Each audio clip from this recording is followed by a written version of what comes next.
Very good morning to the students of class 11. Children, today we are going to start with our very first chapter of English Hornbill book, The Portrait of a Lady. The author of this chapter is Khushwant Singh, a very well known author and also a receiver of Padma Bhushan and Padma Vibhushan.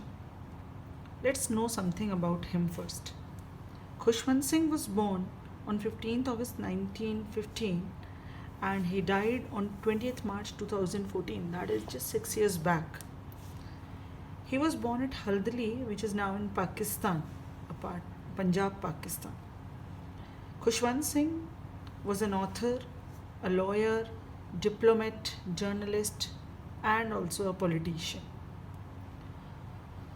One of his most famous works is Train to Pakistan, a very well known novel on which a film was also made in 1998.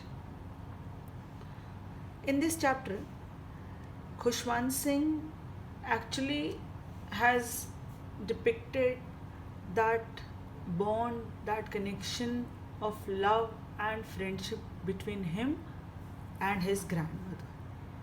He has actually portrayed his grandmother in this chapter. That's why the name is given as The Portrait of a Lady. The lady is his grandmother only. And this chapter is actually based on the theme of innocence, the bond of friendship and love between him and his grandmother, the connection between them, how his grandmother was very kind, selfless, calm and composed, and what kind of respect he had towards her, how accepting she was towards everything. So, in this chapter, the author has portrayed his grandmother only. So, first, let's see what qualities and what was the physical appearance Khushwant Singh's grandmother had. She was a very old lady, like everybody grandmother is. She had many wrinkles on her face. She was slightly bent and she was short-heighted, but she was very religious lady. She was so calm and composed, and she was a bit fat also. So Khushwant Singh has talked about her physical appearance as well as the qualities, uh, like she was so religious, she was so calm. He has discussed everything with us. Now, in this chapter, he has also told us that how he came to know from many people that she used to be very young and pretty once, but this very thought was so revolting for him because he had seen his grandmother so old and so wrinkled always. So it was very difficult for him to believe that once she used to be so young and pretty. So, children, in this chapter I have divided in 6 phases for your convenience, and we'll go with the explanations according to the phases only. So, in the very first phase, Khushwant Singh has talked about his grandfather. He has told us that his grandfather he had never seen, and his portrait hung above the mantelpiece in the drawing room. He used to wear a big turban in the sense pagdi we people call. He used to wear a big turban and always loose fitting clothes he had, and he had long white beard covered the best part of his chest, and he also looked so old, at least 100 years old. So, in this phase, he has discussed his childhood, that how he used to stay there in the village with his grandmother because his parents had left for the city to settle there, and he and his grandmother were the only ones who were there in village, and how she used to wake him up in the morning to get ready for the school, and she said her morning prayers in a monotonous sing song while she bathed, and she dressed him, and because she wanted him to listen to her prayers, because so that he knows it by heart. But the author Khushwant Singh was never bothered about it. So she was so responsible, and she was so kind and selfless, so devoted towards her responsibilities. And she always used to go with the author to drop him at the school, and she used to take stale chapatis with her to feed the street dogs, village dogs.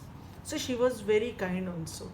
And while the author was learning there in the school, as the temple was attached to the school only, she used to sit there reading scriptures, and while returning from the school, they both were together. They both came together. So this was the phase when they both enjoyed being with each other. A special bond was there in between them. Then in the second phase, we came to know that there came a big turning point in their lives. Author's parents, Khushwant Singh's parents, called them up in the city. They went to city and stayed there with them. But actually this was the turning point. Although they shared the same room there also, but now the author had been shifted to an English school where he used to go by a motor bus of school, and now grandmother needed not to go with him. So uh, the street dogs, village dogs, were replaced with sparrows. She used to feed them in the afternoon every day. So there were no dogs now, and they could not accompany each other while going to school. So there was a bit distance between them. So when author used to come from school, she used to ask him what he learnt in school, and the author told him that uh, he learnt about Western science and learning, law of gravity, Archimedes principle, everything. And he also told her that he learnt music lessons, but she did not believe in the things they taught at English school, and was a bit distressed by the thought that he was also getting music lessons, because according to her, music lessons were meant for beggars, and those were not meant for gentle folk. So she was very disturbed by this thought, but she kept silence. That clearly meant disapproval. But and afterwards she really talked to the author after this. Then author went up to university, and he was given room of his own there. Now in this phase, actually we came to know that the common link of friendship was snapped between them.